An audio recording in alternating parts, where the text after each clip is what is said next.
Standing by the creek, he sees a soul in the grave, where the rest just see a cracked up boarding nail hole and stay. He leaves it close and leaves it again. Harley Benton. Hello and welcome, guitar aficionados. Henning Pauli here.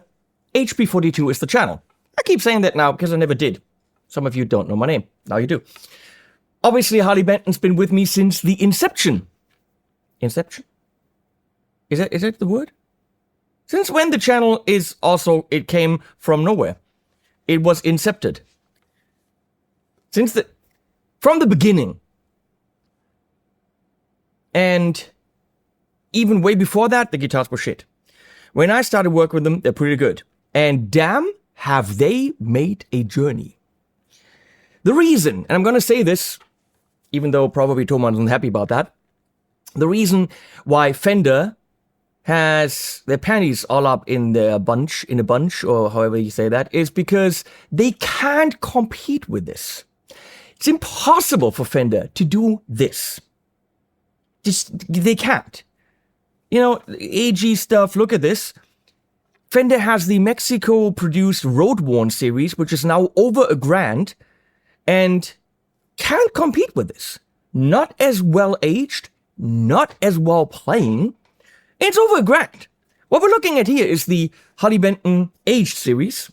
Not just aged, but also vintagey output and all that stuff.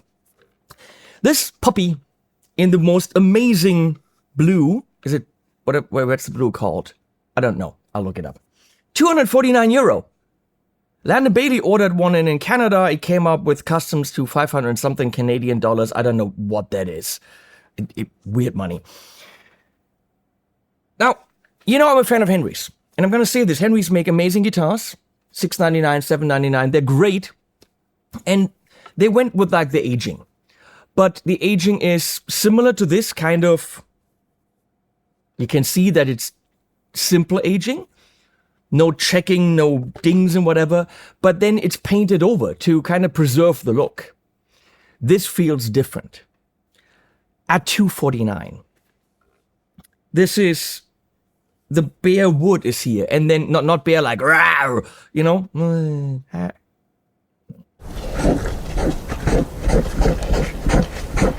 Go back there.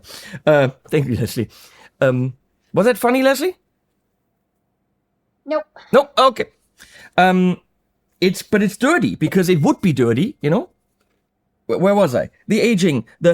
Before we talk about this, let's take it out of the box.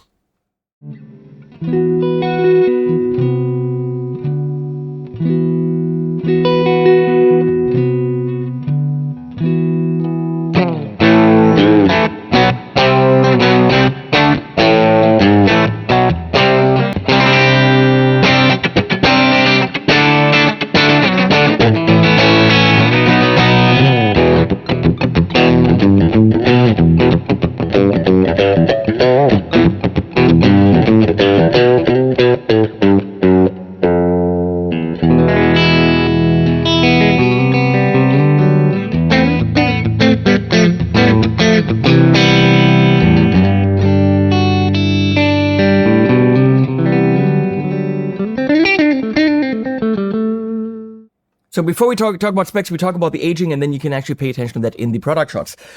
There is heavy aging of this. This is the Harley Benton, I'm going to say TE52. Is that what it is? Let me check. The TE62HA, heavy aged. There's also a LA, not Los Angeles, that is light aged, which has, I'll show you on the Strat in the Strat video. Not that big patches, smaller patches. Less patchy. So the TE62 heavy aged, and this is Lake Placid blue. And it's amazing. It's just glows. It's a beautiful paint job where it is painted. We got heavy aging. We got the brass saddles, but they look aged. This is aged. The fretboard. No, this is not the fretboard. This is the pickguard is aged. Kind of weird like this, and then not here, but apparently that's how they all are, and maybe that's a guitar that they found and they like the look of it. This is aged. No guitar in this price range has hardware aging. But look at the headstock. Do we have a... the tuners look the part, and are absolutely aged. I mean, that A string there is a little bit crooked. This one is the tiniest bit crooked, but okay. Those are aged. This is aged. And of course, you got the, put the string in from the top, so it's kind of locking. The fretboard edges feel slightly rounded off. You have aging in the maple fretboard if you get in the maple fretboard version. Look at this. It isn't actually dense in the fretboard. So it looks like that, but the fretboard is brand spanking new. It's visual. The aging job is just nice for that money. Sure, you can go and, get yourself a Shabbat or a Friedman that's aged, but we're looking at $4,000 or even $7,000. That's not that aging, but it's pretty damn good. Now, this is polyurethane and not nitro, and they could have done crackles and stuff. They tried for nitro, but at that price point, it just wasn't happening. So I think the aging is absolutely killer. So now let's get some product shots and some sounds for you. Just some cleans with the Imperial, and then we talk about other stuff.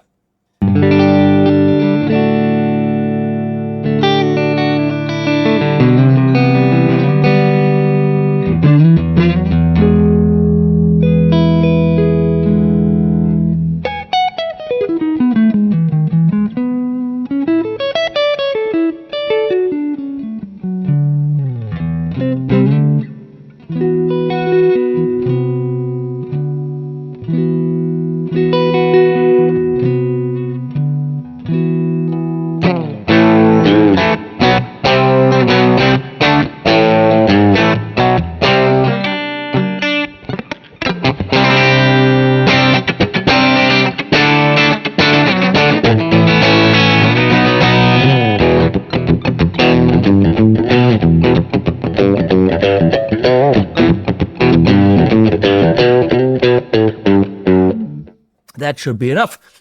Now let's talk about specs here. It's a frickin' telly. What do you want to know? This American alder body. Canadian, he says, but maybe he's wrong. Does it really matter where the maple comes from? It is Canadian maple. Slightly caramelized, so it's burnt, roasted, slightly roasted. American alder, Canadian maple on the fretboard. The fretboard has to be glued on because we don't have a skunk stripe, and it has a two double something actual truss rod. We got dot inlays because it's a fucking telly. 42 here, 25.5 here, graphite. The pickups are not Tesla as usual, but they're Isola, whatever that means. They are definitely lower output, more vintage style. Volume tone, 3-way switch, 3-ply. This thing, brass, which is great. That's the way it's supposed to be. Comes with 10s, polyurethane, heavy aged Lake Placid blue. We're done. Doesn't obviously come, you saw that, with a gig bag, so no gig bag there. The thing is $249, comes in different colors. Absolutely ridiculous. Even at this price range, they did at this price range even did a aged neck Harley Benton here, HB, just mind-blowing. I got one caveat, which will make this guitar about $50 more expensive, which is the frets poke out at the bottom of the fretboard here. They're pretty sharp. They would not pass Phil McKnight's stocking test. However, $50 in a luthier, you got a working guitar. I've talked to my friend Richard Morgan from Rich Words Music. He compared this to the standard TE62. Watch that video. He said no problem on his. So I have this on this and the Strat. Do you want to send it back for that? Honestly, if you like the guitar and everything else is fine, get the fret ends taken care of and you're done. Other than that, it plays well. It sounds great. I mean, just a phenomenally cool guitar. As you will see now in the track that we're doing now, and then some sounds, and then we're done. The track I recorded with all three, the JA, the S, and the TE. And interestingly, only 3 tracks. This one on one side with a fuzzy sound, the Strat on the other side with a big vintagey sound, and then the JA with some clean sound. Yeah, those. Thank you, Leslie. All the way on the edge. With a clean sound, that track has 3 guitars in it and then the bass. And you know what? It works. And it's cheesily named Harley Benton. It's a track that asks the question, it asks you a question. Who is Harley Benton actually? Is that a guy? We don't know. That's the idea. Here you go.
By the creek, he sees a soul in the grave where the rest just see a cracked up board in their whole estate. He leaves it close and names it again. Harley Benton, Harley Benton. He turns trash into gold. Harley Benton, Harley Benton. For a few bills sold, nobody knows where he came from. But look at that one that he understood.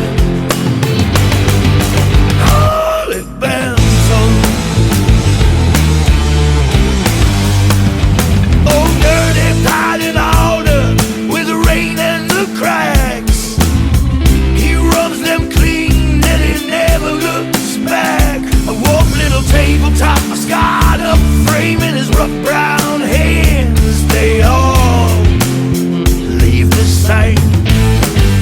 With a shot up so deep, it starts a crowd cold, and he lets it go. Footprints too small from the back of a truck, from a ship by the creek. He sees a son in the grave where the rest just see a cracked up board in their whole estate. He leaves it close and names it again. Harley Benton, Harley Benton. He turns trash into gold. Harley Benton, Harley Benton. For a few bills sold, nobody knows where it came from. But look at that one that he understood. Harley Benton.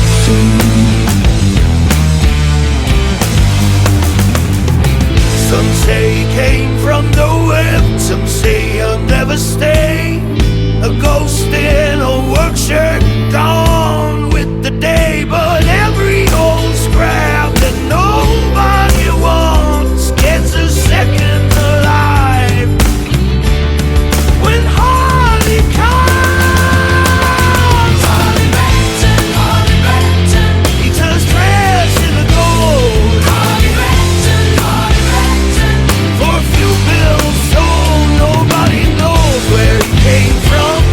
But look at that one that he understood. Harley Benton.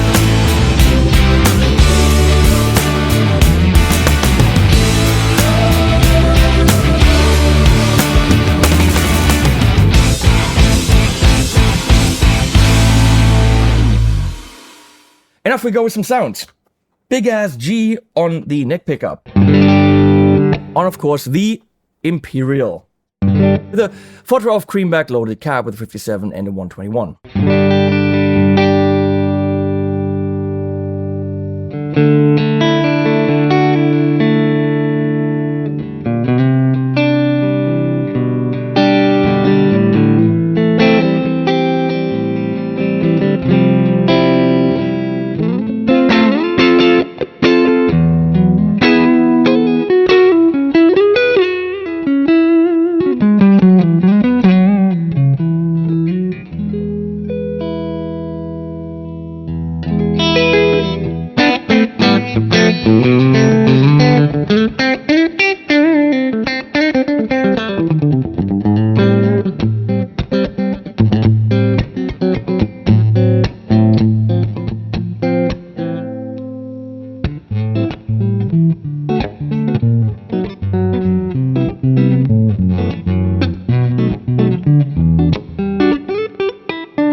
Jazz over.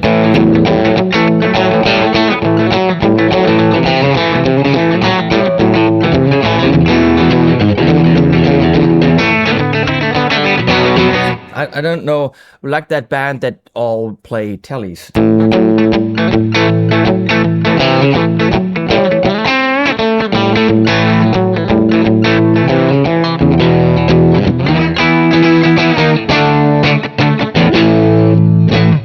More amps. The Royalist. Let's go to the Tube Workshop 2864. It's that little thing with the big blue light. I got it slightly cranky.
That does the job. The Royalist. We're not going to go high gain. This is a vintagey instrument and we're going to do vintagey sounds. Tuning is not massively stable, to be honest. It was in tune and now it isn't. Maybe the strings are still working, but that's a bit weird. So, the Royalist.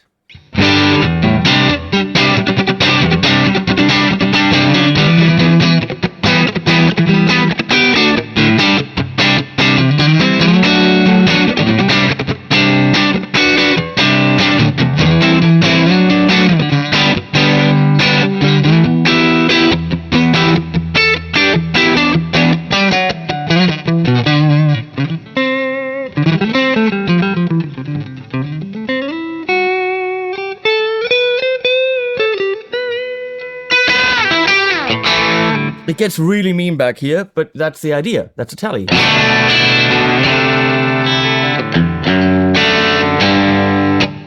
get more. The Plex. That's a Plexi.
You would likely, if this is going to be your instrument for a long time, maybe improve the electronics. I don't think I would do anything on the pickups. Fix the fret sprout. Put some new wiring in there. And Bob's your uncle, I mean.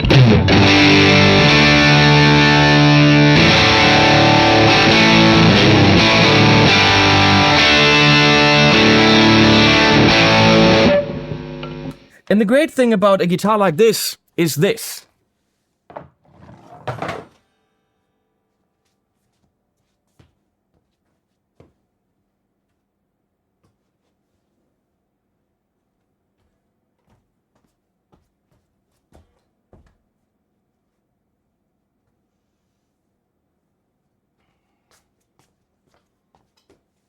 Other for the fact that it just scratched up my floor, what's going to happen to it? Nothing. It's a big piece of wood that, if it gets scratches, is even going to be cooler. So taking this on stage is awesome. Beat the shit out of it. Lean it against the amp. If it falls over, the Nexus isn't going to break. That's Canadian maple. So it's just a tool to beat up even more and not worry about too much. Especially at $249. Insanely well done, Harley Benton. I'll put links below. Thank you so much for watching. Thank you, Harley Benton, for being my friends for 15 years or something and supporting the channel from the very beginning.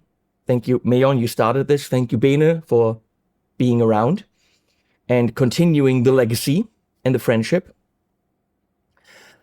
They continue to not innovate, but push what's possible. Not innovate, I mean, not really. But push what's possible in the budget range. This is unheard of, completely. I'll put links below. Please use them. Like, subscribe, and subscribe to the newsletter. And for now, animals at the end.